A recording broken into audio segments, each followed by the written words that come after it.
Los principales síntomas son la tos seca y la disnea o falta de aire. La tos seca se caracteriza porque el paciente empieza a tener una tos recurrente, que se hace cada vez progresiva y que no es productiva, a diferencia de otras enfermedades como el asma, o la comunicación de la tos es productiva. Si la enfermedad avanza, se hace muy progresiva y es tan grave que incluso el paciente tiene que recibir las 24 horas del día.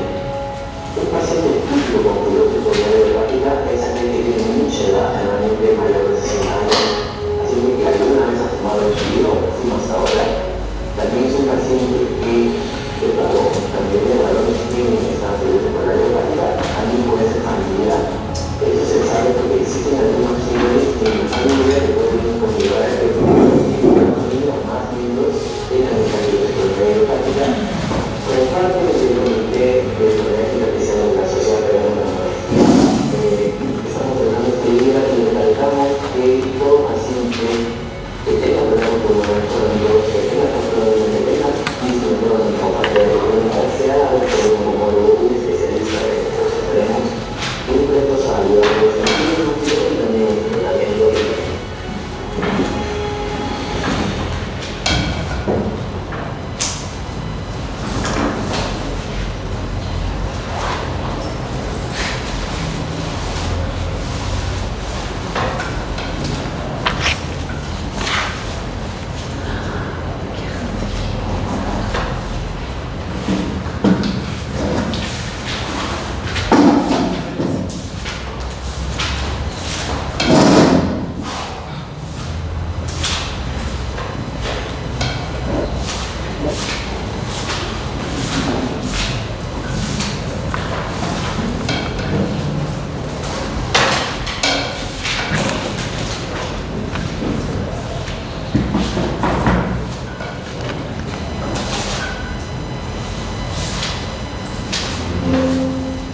Presiona escape.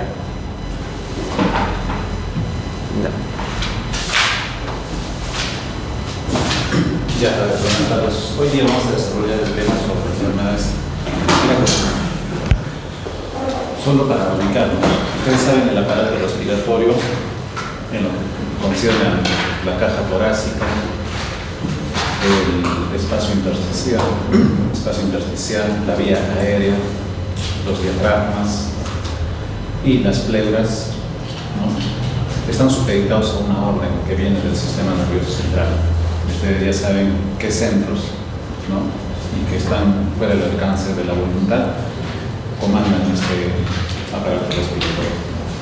Entonces, las pleuras también pueden ser susceptibles de dañarse, de presentar enfermedad, ¿no? Y lo que vamos a ver hoy día son las principales patologías de la pleura. ¿Qué es la patología pleural?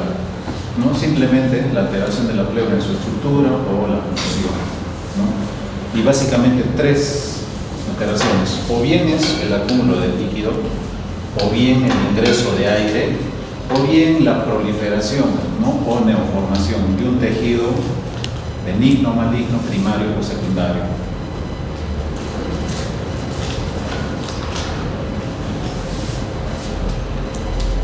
La anatomía. Siempre es recomendable tener alguna, recordar, ¿no?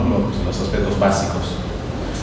En la anatomía sabemos el origen es de mesodermo, ¿no? Las dos hojas pleurales, y en la histología lo más resaltante es que está compuesto de células mesoteliales, ¿no?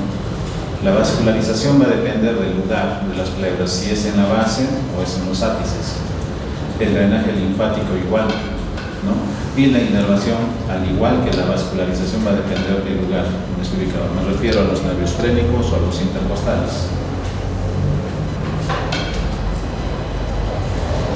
La estructura en sí, como ven, su ubicación al interior de la caja torácica, ¿no? Está compuesta por dos hojas y el espacio es prácticamente virtual.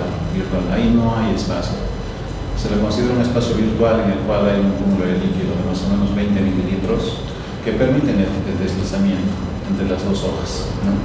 Y la estructura microscópica nos hace visualizar las dos hojas aquí como un espacio virtual al interior de la fascia endotorácica.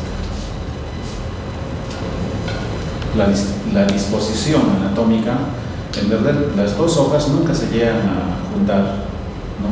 Pero sí tienen reflejo a nivel de los cilios y principalmente a nivel de los cilios, pero nunca llegan a juntarse las dos, ¿no? Y una estructura para reconocer, ¿no? Principalmente el paquete vascular nervioso que corre a lo largo del surco inferior de la costilla, y hay que siempre tener cuidado en el momento de hacer un procedimiento invasivo como la obtención del líquido o biopsias, ¿no? La inervación solo es para recordar, ¿no? Como les decía, dependiendo de la ubicación, ¿ya? La hoja visceral, por ejemplo, la superficie que cubre la superficie del pulmón, excepto los cilios, está inervada, ¿no? Por las intercostales de T2 a T5 y no tiene fibras sensibles al dolor. O sea, si hay afección de la cavidad pleural, sea por el ingreso de líquido o aire, la pleura visceral no va a hacer o no va a referir dolor somático ni neuropático, porque ahí no hay fibras sensibles o receptores al dolor, pero sí receptores de la tos. Como les mencionaba en la anterior reunión, los receptores de la tos están ubicados desde el conducto auditivo externo hasta la mucosa del estómago, ¿no? Y una ubicación es la pleura visceral, ¿no? Por eso es que las patologías de la cavidad pleural cursan clínicamente con tos seca, ¿no? En cambio, si hay tos húmeda es ya compromiso de la vía aérea. Y la capa parietal sí tiene receptores al dolor, ¿no? O sea, sí es sensitiva, ¿no? Mas no tiene receptores a la tos, ¿no? Y la inervación va a ser dependiendo del lugar, si es en la base o es en la parte superior. Entre ambas hojas, más o menos, hay un volumen de 10 a 20 mililitros de líquido que permiten el deslizamiento entre las dos hojas cuando la caja torácica hace movimientos de amplexación o retracción, ¿ya? La renovación de ese líquido es de 2 a 5 litros por día, ¿no? Y es recomendable, ¿no?, conocer, al igual que un hemograma, qué células son constituyentes de ese líquido que está al interior de esta cavidad virtual. ¿Por qué es importante? Porque en algunas ocasiones, por ejemplo, si hay predominio de linfocitos, podemos estar pensando acá de que hay, si es joven el paciente, una tuberculosis, y si es adulto, una neoplasia maligna, ¿no? O si es una persona relativamente joven en una enfermedad autoinmune, ¿no? Si hay exceso de eosinófilos, por ejemplo, de repente una parasitosis que por ahí está afectando al pulmón, ¿no? Igual las proteínas, la LDH, pH.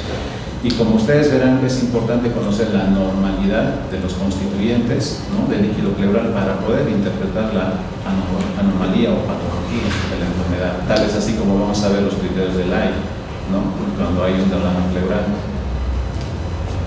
La fisiología pleural simplemente es, ¿no?, que el líquido que hay al interior de esta cavidad virtual lubrifique y facilite el acoplamiento del pulmón a la pared torácica, cuyo deslizamiento entre sí es a presión negativa.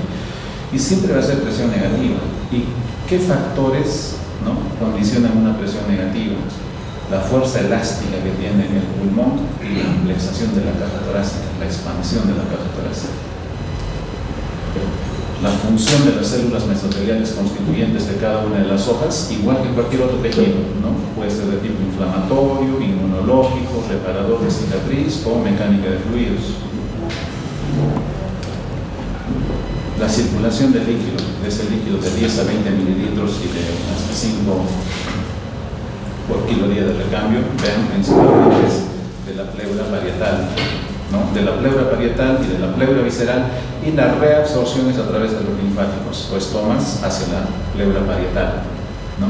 Si hacemos una ecuación en cuanto a las presiones, ¿no?, tanto al exterior de la cavidad pleural como al interior, nos vamos a dar cuenta que siempre va a haber una presión negativa de menos 6, ¿no? Y la función está aquí, filtración y reabsorción. Entonces, entrando ya de lleno a lo que es la patología pleural, como les había mencionado, solo podemos encontrar tres tipos de patología: o el acúmulo de líquido, o el ingreso de aire, o la invasión de tejido de neoproliferación. Puede ser benigno, maligno, primario o secundario. El derrame pleural, que es la primera patología que vamos a abarcar. Su concepto también es sencillo, ¿no? acumulación de líquido en el espacio pleural por arriba de su volumen normal, que es 20 mililitros. Esto es lo fisiológico. Y viendo en la figura, en comparación con una radiografía, ¿no? En lo que está acá en el área de color azul, y esto que es la radiopacidad de color blanco aquí en la radiografía, más o menos nos indica, ¿no?, cómo va a estar configurada esta patología, o sea, el acúmulo de líquido. Simplemente es el resultado de un desequilibrio entre la formación y reabsorción de líquido. ¿Qué mecanismos fisiopatológicos participan en el derrame pleural? Los mecanismos fisiopatológicos pueden ser aquellos que aumentan la producción de líquido, aquellos que disminuyen la absorción normal del líquido, ¿no?, o el movimiento del líquido del espacio peritoneal. Puede ser un paciente con hipertensión portal, por ejemplo, y que cursa con ascitis, puede migrar, puede haber desplazamiento del líquido de la cavidad abdominal, ¿no?, en forma transmuscular a través del diafragma hacia las cavidades pleurales. Y lo que está en letras azules, ¿no?, cuando hay un líquido pleural, pero con pleuras intactas, indemnes, usualmente eso va a constituir de trasudada. Pero si hay líquido, pero con pleuras alteradas, ¿no?, inflamadas, ¿no?, va a ser, ¿no?, generalmente un exudado. Entonces, aquí ya vamos entrando a lo que se debe hacer, a los pasos diagnósticos cuando tenemos frente a nosotros un paciente con derrame pleural, ¿no? Entonces, no se olviden, cuando nosotros tenemos un paciente con dolor torácico, ¿no?, y al examen físico encontramos que hay una matidez, ausencia de vibraciones vocales, ausencia de murmullo vesicular, ¿no?, y en la radiografía vemos una radiopacidad basal con línea de Damasó. Esa línea de Damasó es importante porque si no hay esa línea de Damasó, eso es crónico o atavicado, pero si hay línea de Damasó es agudo. Entonces, el primer paso cuando tenemos una sospecha clínica es la toracocentesis. ¿Y qué significa? Hay dos variedades de toracocentesis, una diagnóstica y una terapéutica. Lo que vamos a hacer es una toracocentesis diagnóstica, o sea, extraer un volumen de líquido pleural, puede ser 20 o 60 mililitros, para enviar al laboratorio y solicitar los diferentes análisis. Los principales que vamos a pedir es el dosaje de proteínas deshidrogenasa láctica, ¿no? ¿Por qué? Porque de acuerdo a los criterios de Light, ¿no?, dependiendo de la proporción de cada uno de estos componentes, sea proteínas o deshidrogenasa láctica, vamos a poder clasificar ese líquido en trasudado o exudado, ¿ya? Entonces, ¿qué nos dice Richard Light? En 1980 hizo estos criterios de que si nosotros dividimos la concentración de proteínas del líquido entre la concentración de proteínas del suero y ese valor nos sale menos de 0.5, eso corresponde a un trasudado, ¿no? Y para exudar es al revés, o sea, más de 0.5. Igual con la deshidrogenasa láctica, ¿no? Si es menos de 0.6 es trasudado y si es más de 0.6 es un exudado. Ya esto es lo primero que se debe hacer para poder clasificar a qué tipo de derrame pleural corresponde la enfermedad que cursa el paciente, ¿no? Y es importante saber si es un trasudado o es un exudado. ¿Y por qué es importante conocer si es trasudado o exudado? Porque si eso nos resulta ser un trasudado, las enfermedades que están relacionadas al trasudado son muy pocas y usualmente no requieren manejo del derrame porque se va a reabsorber fácilmente. Y usualmente aquí están tres patologías. O es una enfermedad cardíaca la que está involucrada, o es un problema renal, o es un problema hepático, ¿ya?, como vamos a ver más adelante. Entonces, un poquito yendo al análisis del líquido, porque muchas veces no va a haber un laboratorio que nos dose proteínas o deshidrogenasa láctica. Entonces, hay otros exámenes que podemos hacer al líquido. Por ejemplo, si ustedes están en Serums y viene un paciente con características clínicas de un derrame pleural, ustedes cogen una jeringa y obtienen unos 20 centímetros de líquido pleural y lo ponen en un densímetro, tan igual como el densímetro que sirve para medir la densidad urinaria, y van a ver cuánto de densidad tiene el líquido. Si es más de 1016, eso es un exudado, ¿ya? Pero si es menos de 1016, es un trasudado, ¿ya? Igualmente podemos hacer el pH con el papel de tornasol, ¿no? Y las proteínas, ¿no? Si es más de 3 gramos por decilitro, eso corresponde a un exudado. Se pueden hacer otros componentes, como es el colesterol, ¿no? Hacer proporciones, pero no, lo principal es que de repente tengamos a la mano un densímetro y podamos catalogar como exudado o trasudado, y el papel de tornasol para ver si es ácido o es alcalino ese líquido. También podemos hacer el análisis citoquímico, ¿no? Podemos ver algunas características, por ejemplo el color, la cantidad de células blancas, la cantidad de glóbulos rojos y proteínas. En el color, por ejemplo, si es un color transparente, ¿no? Y ceroso, usualmente eso corresponde a un trasudado. Pero si es turbio, ¿no? Eso probablemente es un exudado. Igual la cantidad de leucocitos. Si es más de 1000 leucocitos por milímetro cúbico de líquido, eso es un exudado, ¿no? Igual con los glóbulos rojos. Entonces, tenemos otras maneras para analizar el líquido y quedarnos en qué es esto, si esto corresponde a un trasudado o es un exudado. Porque ya les he mencionado de que el trasudado está relacionado a pocas enfermedades y usualmente no se evacúa ese líquido, a menos que sea muy masivo y el paciente esté con insuficiencia respiratoria. A diferencia del exudado, como vamos a ver, la cantidad de enfermedades relacionadas a exudados es más amplia. Ahora, hay pacientes que están utilizando diuréticos, ¿no? Pacientes con problemas renales que utilizan diuréticos y también están cursando con derrame pleural, y cuando uno hace la toracocentesis, los criterios del AI salen justo en el medio, o sea, no nos dice si es exudado o trasudado. Entonces, para definir esa altura, podemos recurrir al gradiente de albúmina, simplemente la resta, ¿no? La albúmina sérica menos la albúmina del líquido pleural, ¿no? Y si es menos 1 punto es exudado, ¿no?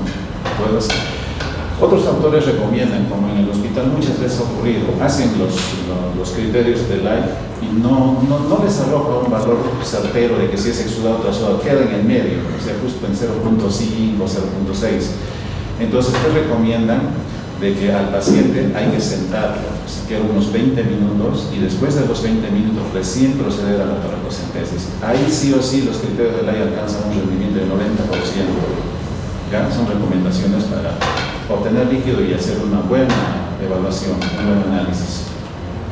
Entonces, aquí hay una relación, como les mencionaba. Si el líquido nos resulta en ser un trasudado, miren la cantidad de enfermedades. O es una falla cardíaca congestiva, o es un problema hepático, ¿no? O es un problema renal. Los más frecuentes involucrados en producir trasudado, ¿no? Pero en cambio, si nos resulta con el líquido como exudado, puede estar eso relacionado a enfermedades desde las infecciones, miren, infecciones, neoplasias, enfermedades autoinmunes, pacientes posoperados, enfermedades gastrointestinales, medicación con drogas, ¿no? Y otras desde el punto de vista quirúrgico, como vamos a ver. En ocasiones puede salir al inicio como trasudado y después se convierte o vira hacia exudado. Pocas enfermedades cursan con esa evolución, principalmente sarcoidosis, la tromboembolia y el mixedema. Puede ser, y algunos cánceres incluso, al inicio es trasudado, pero después ya se torna exudado y persiste en adelante como exudado. ¿Ya? Entonces, continuando con lo que es la relación de enfermedades relacionadas a exudado, fíjense, desde el punto de vista ginecobstetro, síndrome de hiperestimulación ovárica con hormonas, en el derrame postparto, el síndrome de Meigs, ¿no? Que sí lo hemos visto cuando una paciente tiene un tumor pélvico, principalmente en ovario, y cursa con ascitis y derrame pleural, ¿no? Una endometriosis también. Y en forma miscelánea, la exposición al asbesto, la amiloidosis, síndrome de uñas amarillas, ¿no? Este síndrome no es raro, ¿ya? Se ven pacientes de talla un poco reducida, talla baja, uñas amarillas y derrame pleural, más bronquiectasis. Pacientes que son sometidos a radioterapia, en cánceres sobre todo, ¿no? En pacientes trasplantados a médula ósea. Entonces, como ven, las causas de exudado es mucho más amplia que los trasudados y sí amerita un estudio y manejo, que vamos a ver más adelante. Algunas pruebas útiles en el derrame pleural es desde el aspecto, ¿no? Desde el aspecto. Por ejemplo, si tenemos un paciente joven con un líquido pleural de aspecto citrino, como la orina, eso corresponde a tuberculosis. En cambio, si es cero sanguinolento, probablemente eso, y paciente de la tercera edad, muy probablemente estamos frente a un cáncer, una neoplasia, ¿ya? A eso se refiere. Las manifestaciones clínicas, como les había mencionado, no hay nada patognomónico específico, nada propio de la enfermedad. porque dependiendo del volumen el paciente empieza a tener disnea cada vez, ¿no?, de mayor intensidad, tos seca por la irritación de la pleura visceral, el dolor va a ser dependiendo de la ubicación también, como la mayor parte de derrames es en la base, a veces el dolor se refiere al hombro lateral, ¿no? La disminución de las vibraciones vocales, la abolición del murmullo vesicular también, porque el derrame se comporta como una barrera que impide la transmisión del sonido.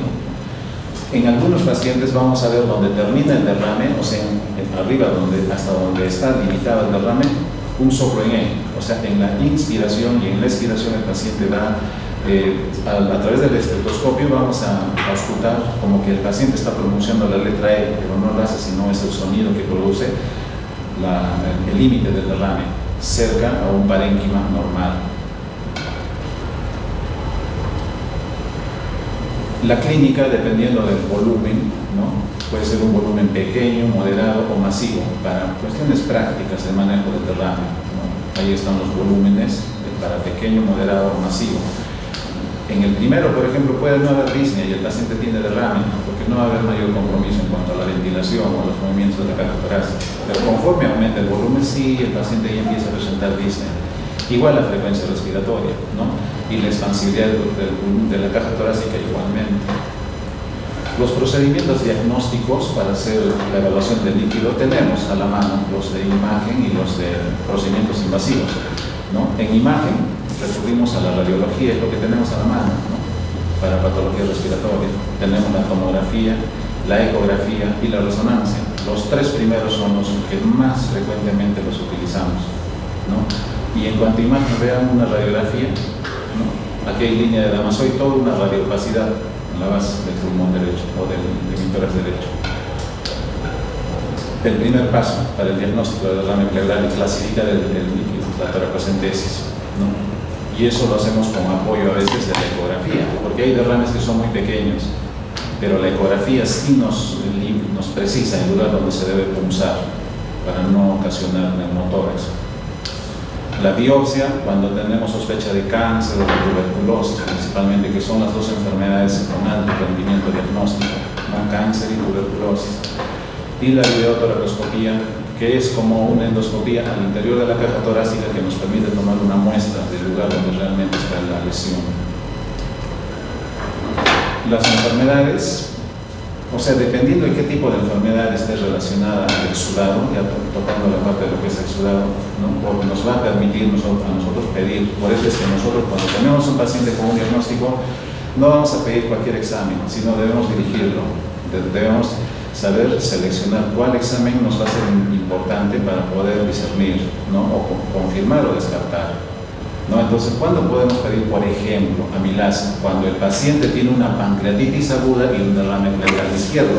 Usualmente ese es el comportamiento, una pancreatitis aguda y el derrame pleural izquierdo se presenta, ¿no? Y muchas veces el derrame pleural queda a debate, pero simplemente es porque la pancreatitis cursa con derrame en el lado izquierdo.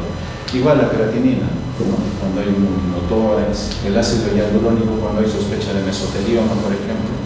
El factor reumatoide, en el líquido podemos nosotros dosar el factor reumatoide cuando pensamos de que es una artritis reumatoide que es la causante, ¿no? Podemos pedir anticuerpos antinucleares cuando la sospecha clínica sea de un lupus, por ejemplo, ¿no? Tuberculosis pleural es una de las causas más frecuentes de derrame pleural en nuestro medio y en personas jóvenes, ¿no? Y como ustedes ven, no es nada difícil. El paciente se sienta por debajo de la escápula, estamos al quinto espacio, y de ahí tenemos dos espacios hacia abajo, el sexto y el séptimo, para poder hacer la punción, la toracocentesis. ¿Y qué exámenes vamos a solicitar? El ADA. El ADA es una enzima en el metabolismo de las purinas que está en aceleración cuando hay tuberculosis por parte de los linfocitos y macrófagos.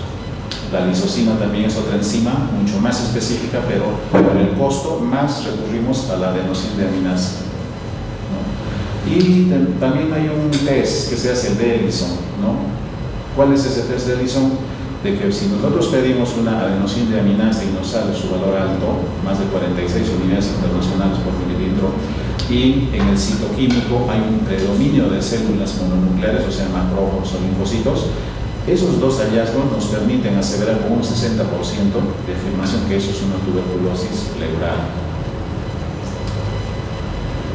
El aspecto del líquido en situaciones especiales. Hay pacientes que tienen un accidente de tránsito, por ejemplo, con ruptura de costillas, ¿no?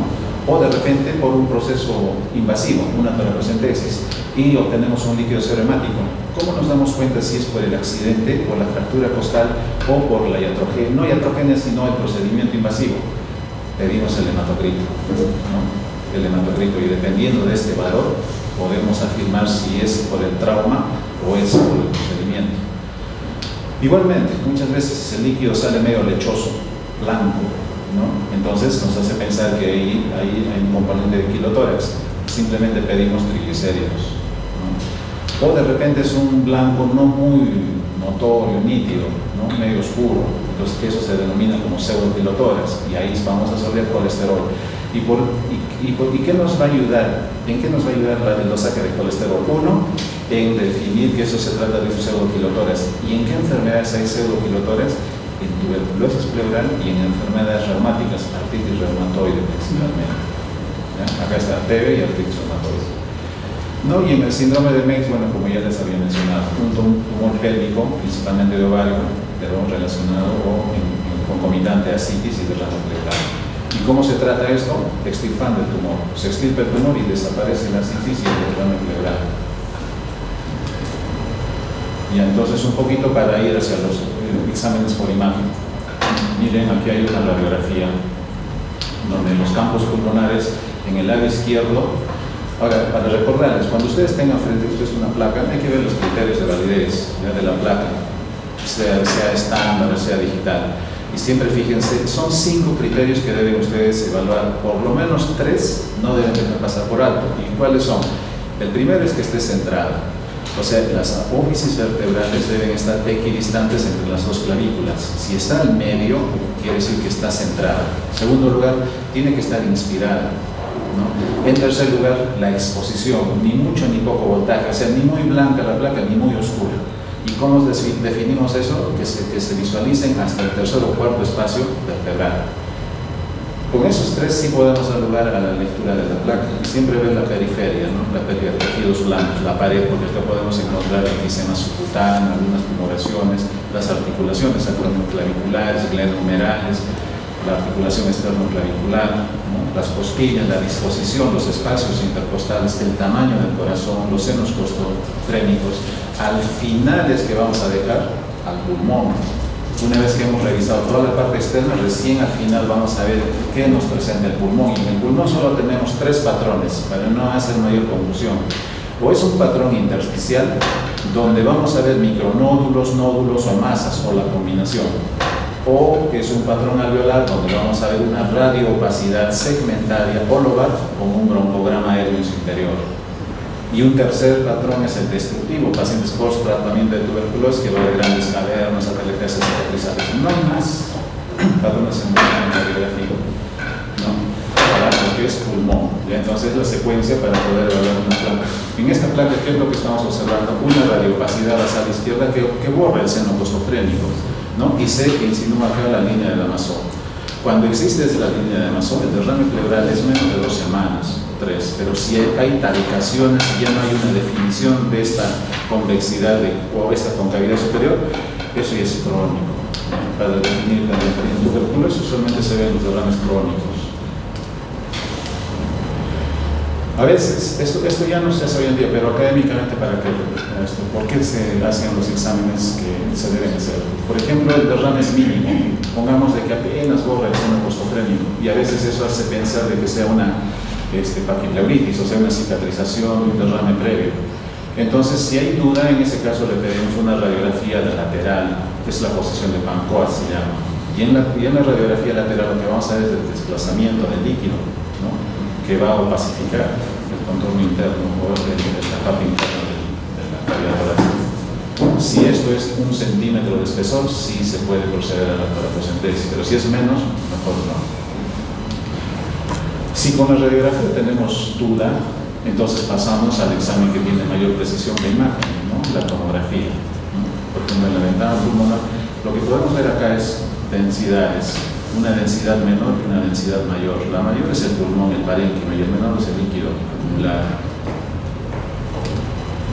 ¿No? Y en la ventana media estínica, mayor definición, miren, aquí está una radiopacidad con broncograma aéreo. Esta imagen de acá como arborescente es la broncograma aéreo al interior, esto es parénquimo. Y el líquido que está en una densidad mucho menor es líquido, o sea, una neumonía con derrame paraneumónico, para el ejemplo de la placa. El tratamiento, como les había mencionado, hay que ver la causa. Si es un trasudado, eso no se trata, hay que ver la causa de fondo. Estabilizar al paciente desde el punto de vista cardíaco, renal o hepático, porque ese tratamiento del problema de fondo va a solucionar el derrame de etiología de tipo trasudado. En otras ocasiones, cuando sea un exudado, ahí sí vamos a tener que colocar un drenaje torácico, porque si no lo hacemos, va a precipitar fibrina sobre la superficie de la pleura visceral y va a atrapar al pulmón, y ese paciente va a quedar inutilizado de por vida, ¿no? O bien con la cirugía.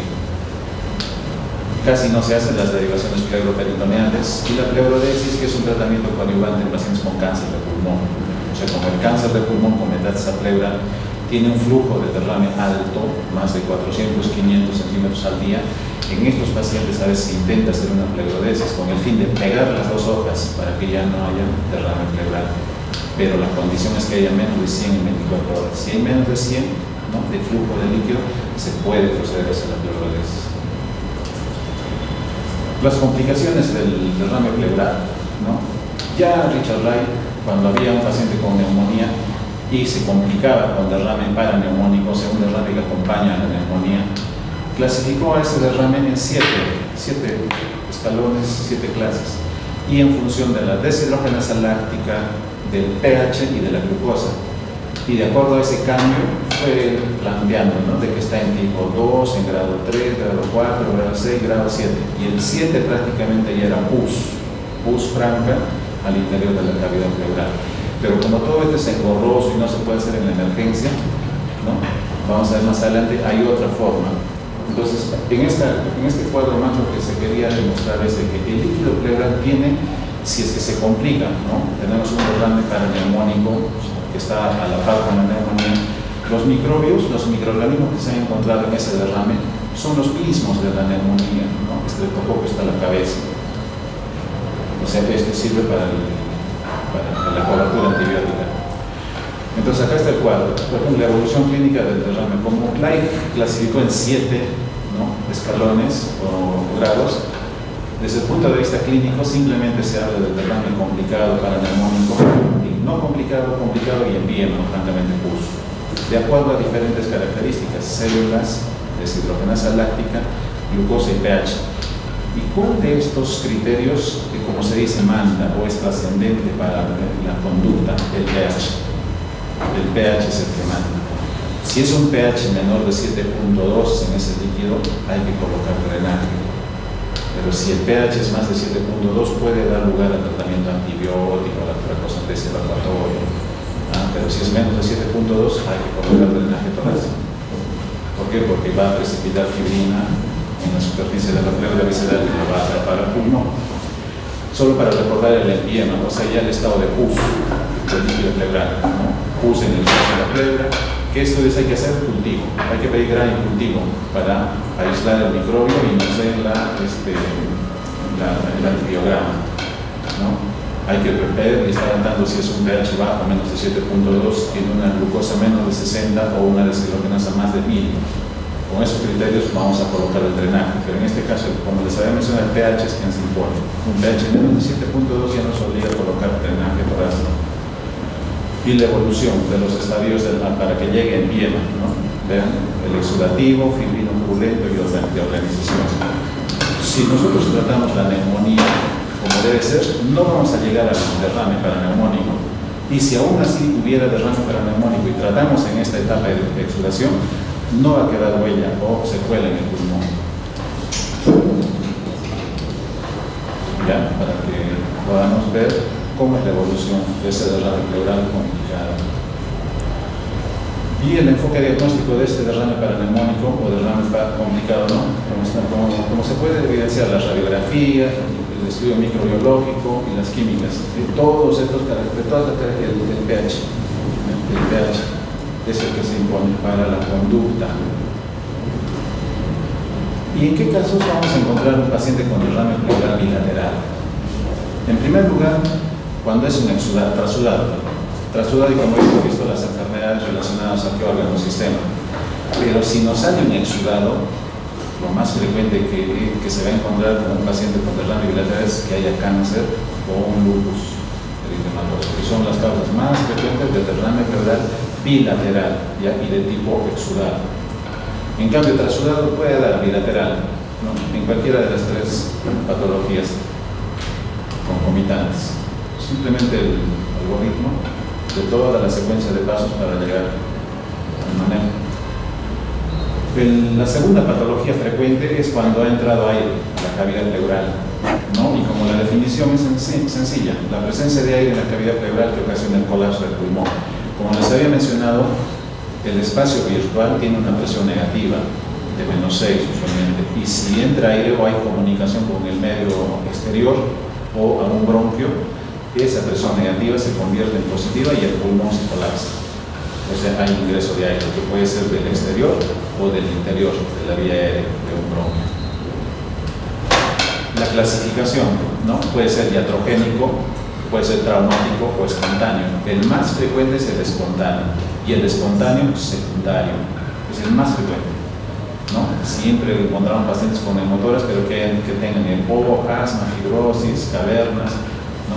O secuelas de alguna enfermedad, ¿no? El neumotoras espontáneo. El más frecuente es el secundario. El primario no es tan frecuente, pero si lo encontramos, usualmente son en pacientes jóvenes, personas jóvenes, entre 18 y 25 años, delgados, altos. ¿Por qué? Porque como el crecimiento a nivel de los ápices crea mayor presión negativa, se establecen unas burbujas de aire entre la pleura visceral y el parénquima pulmonar.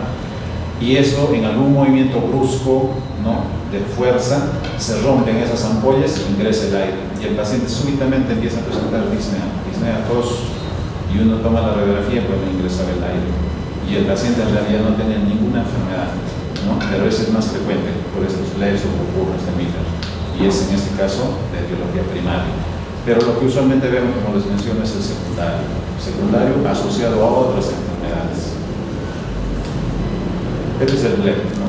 Para más o menos esquematizar, ¿no? Y comprender cómo es la burbuja acá está de aire.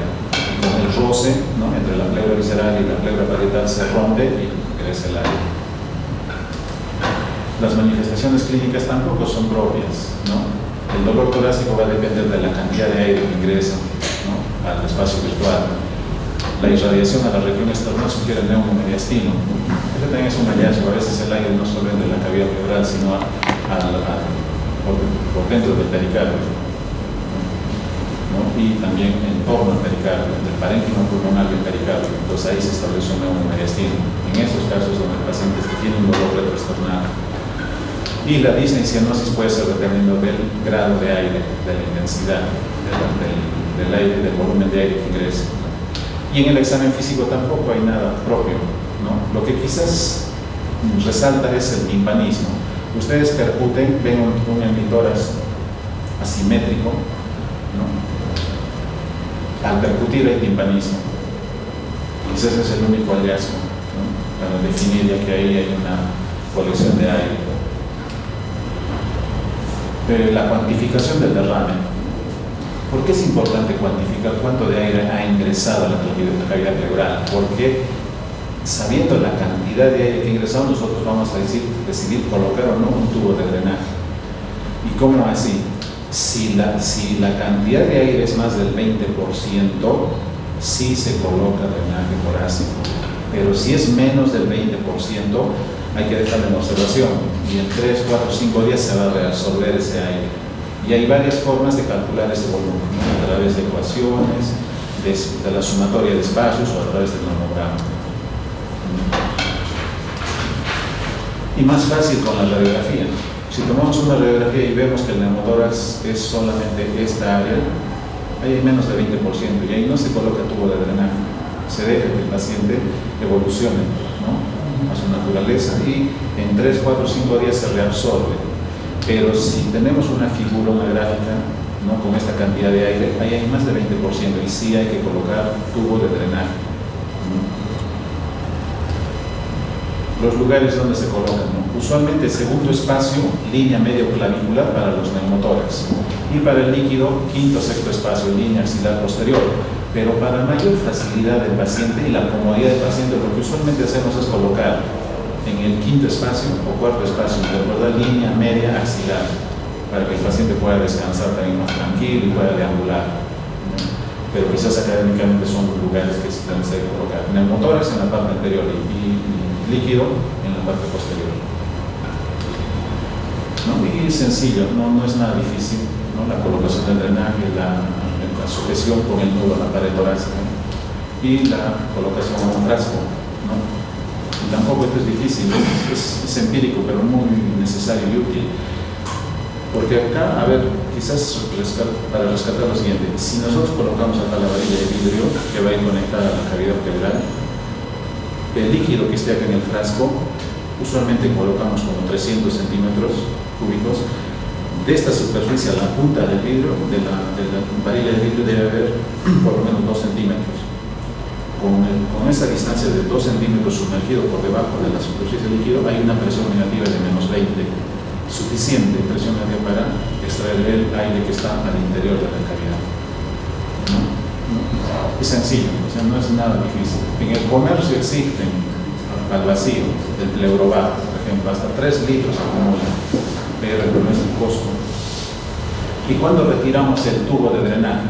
En líquido, cuando es derrame pleural, como les había mencionado, un derrame diario de 80 a 100 centímetros ya no amerita que continúe el tubo. Y en aire, cuando el paciente al máximo esfuerzo de tos ya no haga burbujear en el frasco donde va el drenaje. Si ya no hay burbujeo a la mayor presión de aire como es la tos, entonces también ese tubo ya se debe retirar. Pero antes de retirar en el neumotórax hay que pinzar y después de 12 horas tomarle una placa torácica. Si a las 12 horas en la radiografía no hay ninguna modificación del pulmón ya expandido, se retira el tubo con mayor seguridad. Algunas observaciones al drenaje torácico no son de repente trascendentes, ¿no?, pero sí ayudan en cuanto al manejo. Por ejemplo, si nosotros tenemos un paciente que tenga 25 o 30% de aire al interior de la cavidad y no le colocamos drenaje, al día se va a reabsorber ese aire en 1.25%, pero si le damos oxígeno suplementario al paciente, así no necesite, así esté saturando bien, pero le aumentamos a 10 litros por minuto, por ejemplo, ese 1.25 de reabsorción al día lo subimos a 4%. O sea, si el paciente puede recuperarse en 7 o 8 días, en menos tiempo se va a recuperar agregándole oxígeno, así no necesita. Y esto es sencillo de explicar porque el oxígeno suplementario que le damos barre el nitrógeno que está al interior del neumotórax. Y donde no hay nitrógeno hay colapso, o sea, más fácilmente el pulmón se va a expandir. Ahora, si el paciente no tiene tuberculosis, y es cualquier otra enfermedad la que ha ocasionado el neumotórax, máximo debemos esperar hasta 10 días, ¿no?, con drenaje para que ese pulmón expanda. Pero si va más allá de 10 días, eso hay que cerrar en sala de operaciones. Y el grosor de los tubos, ¿no?, más grueso para el líquido y menos grosor o diámetro para aire. Esto del French es al tercio del centímetro. O sea, lo importante es para el líquido sea más grueso, mayor diámetro. Las complicaciones, bueno, la cronicidad, la falta de expansión, la fuga persistente por una mala anudación o sujeción del tubo al tórax, colocación incorrecta, a veces se va al tejido celular subcutáneo, el enfisema subcutáneo, hemorragia intrapleural cuando se pica la arteria intercostal o se pica el nervio intercostal. Si uno pica ese nervio intercostal, el dolor va a ser meses, por no decir años. En el neumotórax quizás la emergencia, y sí es bueno que ustedes reconozcan esta patología, es cuando el neumotórax ocurre a tensión. ¿Y cuándo ocurre a tensión? Si la herida, por ejemplo, es con un arma punzo penetrante o la fístula del bronquio o la pleura es de consideración, este pulmón se llega a colapsar tanto de que no cierra no cierra y por el contrario, por presión del aire ingresa el aire, pero más no sale. Entonces, ¿qué ocasiona este acúmulo de aire? El desplazamiento del mediastino hacia el lado contralateral. Y si se desplaza el mediastino al lado contralateral, no hay retorno venoso suficiente. El paciente queda con hipotensión, shock y puede fallecer. Entonces, esto es una emergencia, ¿no? Puede ser un paciente joven que está, digamos, con una herida penetrante y comienza a hacer cianosis, líneas severas, sudoración, taquipnea, y el pulso comienza a ser muy filiforme y la presión a caer probablemente es una tensión, una motoras de tensión. Y esto es urgente, esta es emergencia. ¿Y qué deben hacer ustedes? Cojan una aguja número 14 o número 16, o máximo 18, que son las de mayor grosor, ¿no? O sea, a menor número es mayor grosor. Le punzan en el segundo espacio, ¿no?, intercostal, línea media clavicular, y ahí lo fijan con esparadrapo y gasa y bueno, lo remiten al paciente a un centro de mayor complejidad. Eso le va a salvar la vida al paciente, ¿no? Y ven en una radiografía del neumotórax, atención, que el aire se acumula al interior y el pulmón es este muñón que queda acá. Se colapsa tanto que el neumotórax comienza a comprimir el mediastino hacia el lado contralateral y el retorno venoso va a ser muy pobre y la presión arterial va a caer. Para terminar, la patología tumoral. Puede ser que las pleuras sean susceptibles de ser invadidas por tumor maligno, benigno, primario o secundario. El que más frecuentemente se ve es el adenocarcinoma del pulmón. O sea, el adenocarcinoma del pulmón es el que en primer lugar hace metástasis a pleuras. En segundo lugar está el mesotelioma, ¿no?, que es primario del pulmón. ¿Y qué debemos hacer si estamos frente a un derrame pleural maligno? Igual, el estudio, ¿no? En primer lugar siempre va a ser exudado, ¿no? Como les había mencionado, al inicio puede ser trasudado, pero después ya queda como exudado, ¿no? Igualito los mismos elementos, la glucosa, el pH, ¿no?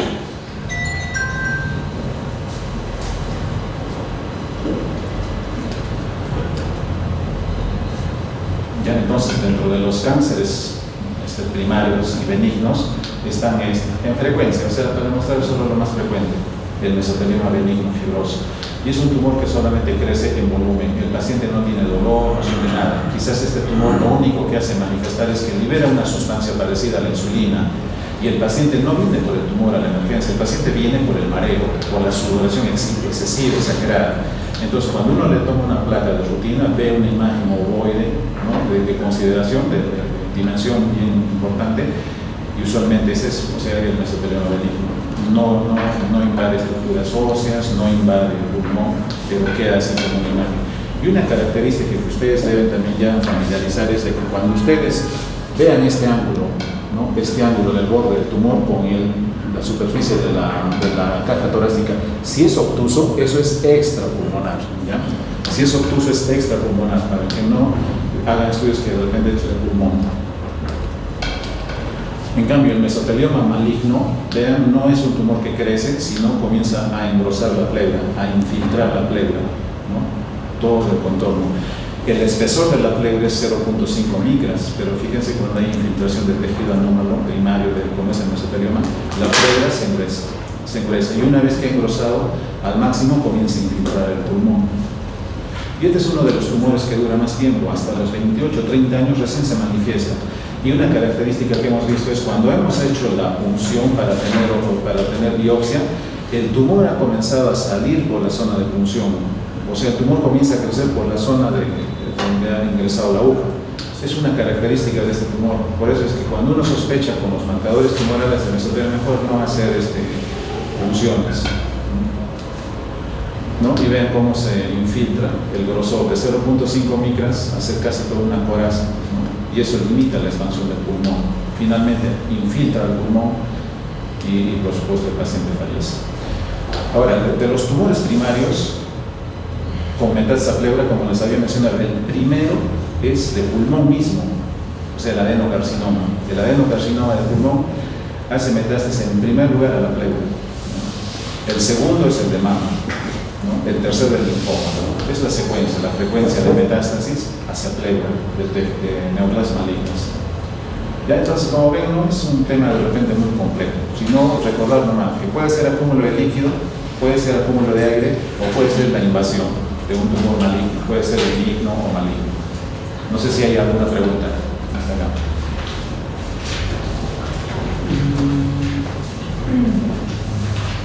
Doctor, Sí. ¿cuáles serían las características de un dolor pleurolítico? Ya, en primer lugar, cuando hemos mencionado, la pleura parietal es la que tiene receptores, o sea, fibras sensitivas al dolor. Y usualmente es punzante, es un dolor punzante. Por ejemplo, en la neumonía, cuando el paciente inspira, al final de la inspiración hay como una punzada y el paciente deja de respirar, eso se llama tope inspiratorio. Esa es la característica, pues es un dolor punzante. Y en los casos cuando es afectada la base, el dolor se va hacia el hombro o lateral. Porque también la pericarditis se presenta. La pericarditis depende si está en forma constrictiva o no. O sea, depende de la intensidad del derrame también que hay al interior del pericardio. Porque usualmente cuando uno piensa que es derrame pericárdico y va a ocurrir taponamiento, el paciente siente un dolor opresivo retroesternal y el dolor se va al centro, en medio de las dos escápulas. Ya uno piensa, o es un aneurisma disecante de aorta o es una pericarditis constrictiva. Pero por supuesto la pericarditis constrictiva acompaña la hipotensión, ¿no? El pulso, un fibromo, la hipotensión, o sea, la tríada de Beck.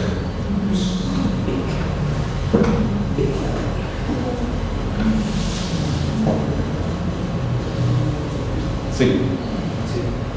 En casos, como mencionó, con traumas con objetos punzocortantes, o penetrantes, o heridas de bala, ¿solo hay motoras o también puede haber derrame pleural?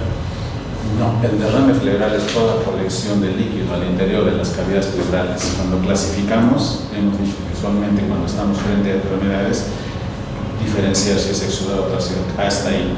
Pero cuando es por traumatismos, por ejemplo, herida pulso penetrante o una herida de bala, o sea, un traumatismo, el hemotórax, o sea, el sangrado es el que va a predominar ahí.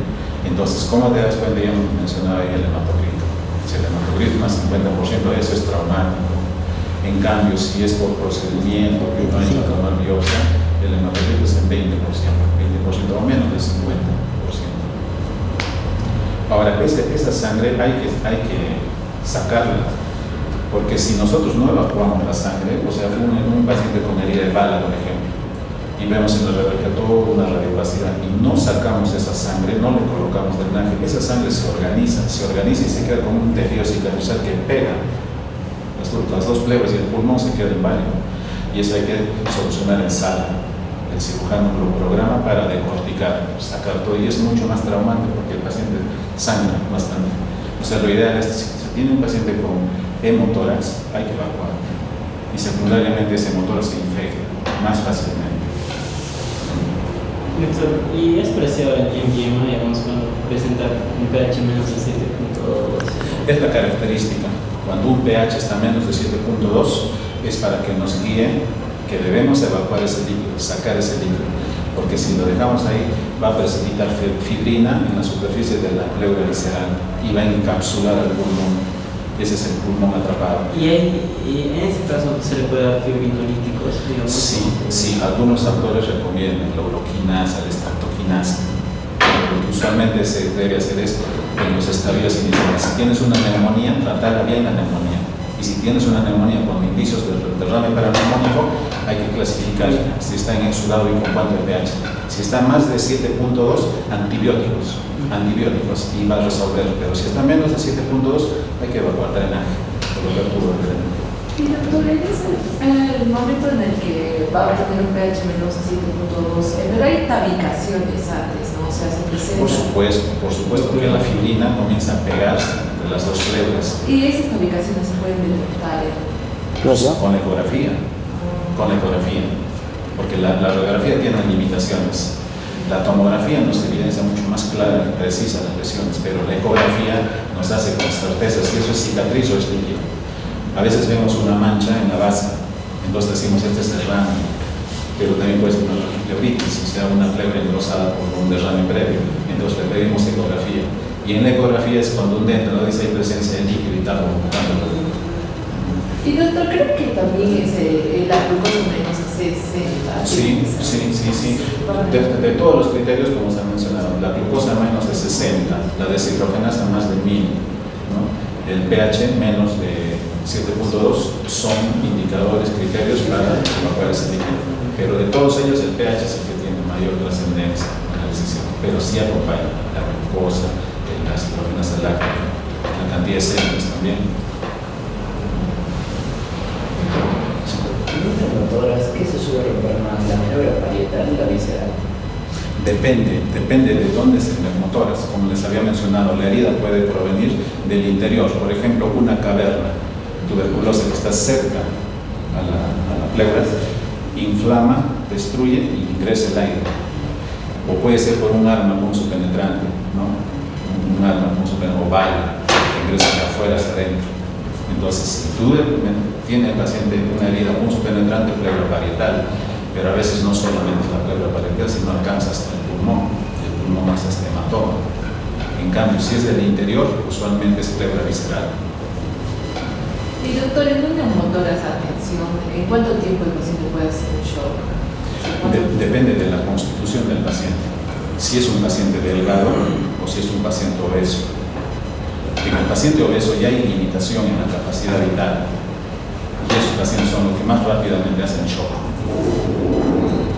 Por eso es que si el paciente súbitamente empieza a presentar dolor torácico y hay timpanismo, está sudoroso, taquipneico, el timpanismo, todo el campo pulmonar es timpánico, una aguja, 14, 16 o 18, en el segundo espacio intercostal línea media clavicular.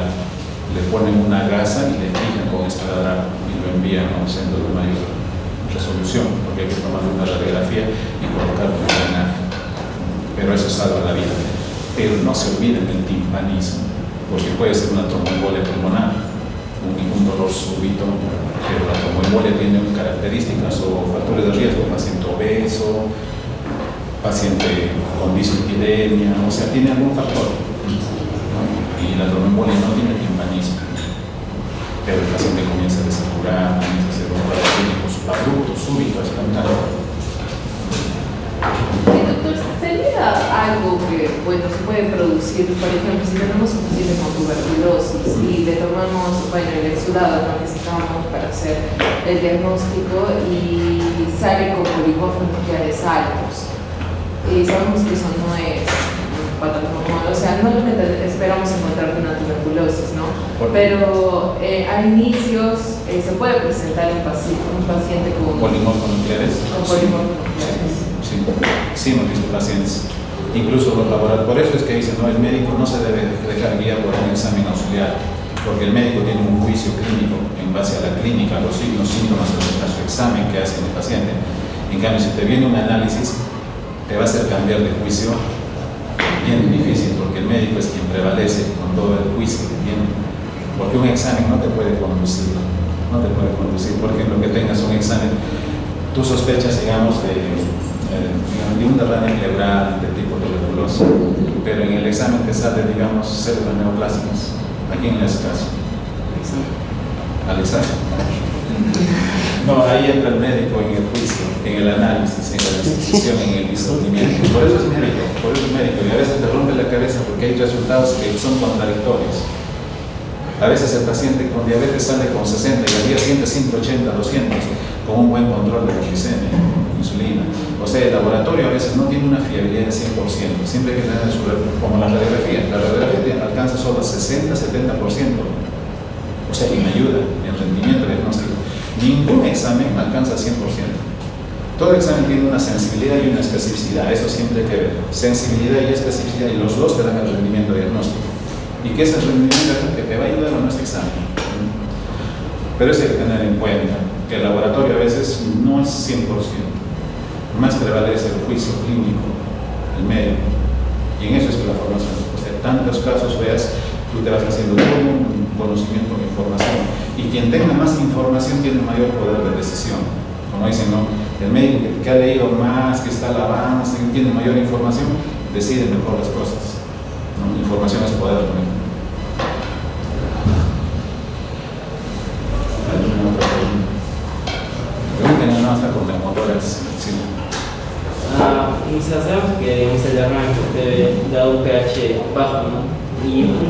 es igual, yo tenía entendido que, digamos, cuando es un embriema, sí se hacía eso de los perinomíticos y el desviamiento. En el derrame por TV, digamos, la toracocentesis es igual que, digamos, tener el yema. En primer lugar, cuando hay tuberculosis, las heridas no cicatrizan como un paciente sin tuberculosis. Por eso que un cirujano que entra a la sala, abre, hace la parotomía y ve una siembra, ya no toca y lo cierra. Porque si cose, hace dehiscencia, o sea, fístulas. O sea, la tuberculosis es altamente fistulizante. Por eso que cuando hay un estrófono, un ganglio, no hay que hacer biopsia, simplemente punzas, aspiras para los exámenes. Porque ese ganglio no va a cicatrizar, va a estar supura meses, no va a cerrar. Entonces, por eso que la tuberculosis tiene sus indicaciones.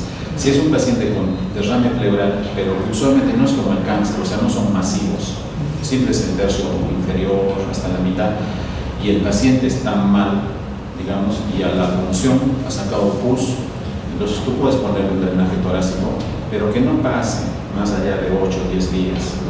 En cambio, si el paciente tiene hidroneumotor, o sea, ya viene con hidroneumotores, digamos, y le pones un tubo para que cierre la fístula del paciente, a veces hemos tenido pacientes hasta en 3 meses, mientras no suba de peso el paciente, esa fístula sigue abierta.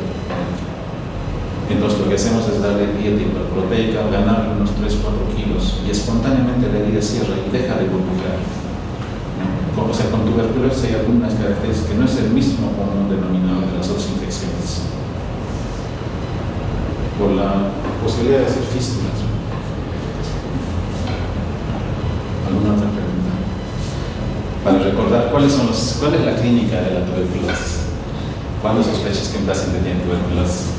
Fiebre, tos, pérdida de peso. Tos más de 2 semanas. Sudoración, epilepsia vespertina o en las noches, inapetencia, baja de peso, o sea, un estado consultivo progresivo en el tiempo, joven, usualmente. ¿Cómo sospechas en bronquiectasis? La fase, incluso en la tuberculosis hay una fase, es la fase estísica. ¿Saben cómo es la fase estísica? ¿Recuerdan la fase de un paciente con tuberculosis? Y dicho sea de paso, Teófilo Jacinto Lene, quienes nos dejó el estetoscopio, no sé quién descubrió el estetoscopio, falleció con tuberculosis. Grandes personajes. Entonces en ellos han hecho una descripción de las fases. Y esa fase la describe, si leen el libro de Alejandro Dumas, del padre, La Dama de las Camelias, se llama así la novela, está la semiología de la fase estísica. Pestañas grandes. Fíjense siempre todo paciente que tenga pestañas más desarrolladas, ausencia de bola de Bichat, disminución de la grasa facial. Igual la fase es neumónica. ¿Cómo es la fase es neumónica? Un paciente que tiene neumonía. Primero vamos a ver unas sospechas de bronquiectasis. O sea, acá hay atinteo, que hay pneumatitis. Clínicamente. Sencillo, un paciente que al despertar comienza a presentar tos con broncorrea. Tos y broncorrea matutina, sospecha de bronquiectasis. ¿Cómo sospechas de asma? Tos seca en las noches. ¿Cómo sospechas de asma? Tos en las noches, sobrevida en las noches. No se olviden del DOTS, DOTS, disnea, opresión torácica, sibilancias y tos nocturna. Si eso tiene el paciente, le hace la espirometría para confirmar. Muchas veces la espirometría en un paciente asmático es normal. Entonces ahí se recurre al test de broncoprovocación con histamina o metacolina o el ejercicio. ¿Cómo sospechas en un paciente con fibrosis? Tengo que descartar pero sí. No seca. En el video que les presenté al inicio, ahí habla el doctor. Fibrosis pulmonar, ¿cómo es el paciente? Restrictiva. ¿Cómo sospechas de un paciente con cáncer de pulmón? En el seminario han hecho sus compañeros en la clínica.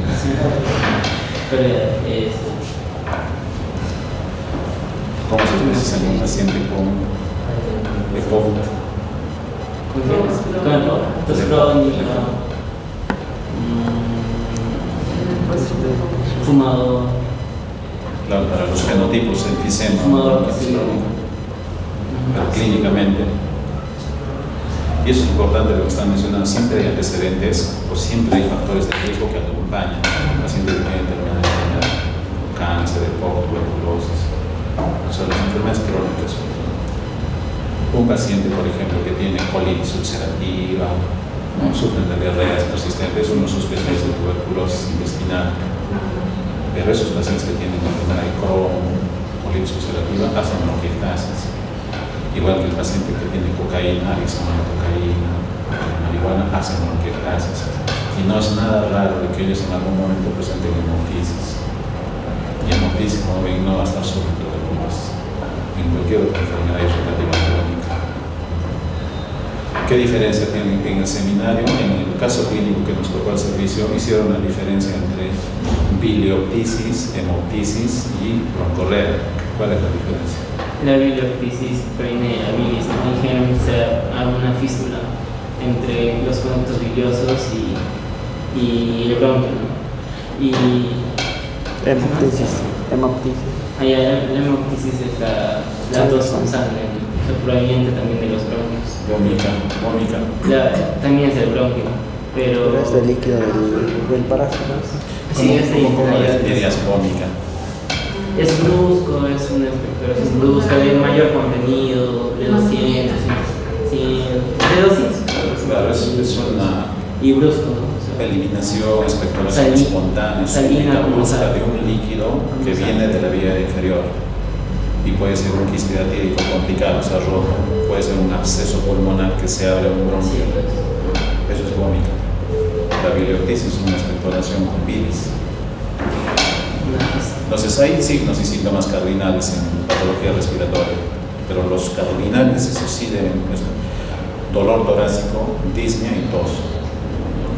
Dolor torácico implica problema cardiovascular o no cardiovascular, que es emergencia. Si un paciente con factores de riesgo tiene un dolor opresivo precordial que dura más de 20 con síntomas de disfunción autonómica, tú ya sospechas en un infarto. ¿Qué es lo que primero que pides? Electrocardiograma, radiografía y enzimas, porque la lesión es inmediata. Pero eso, o sea, en ese juego planteen cierta duda tras otro, porque eso va a permitir hacer discernimiento. La lectura que hacen, una visita, pregunta. ¿Listo? ¿Alguna otra pregunta?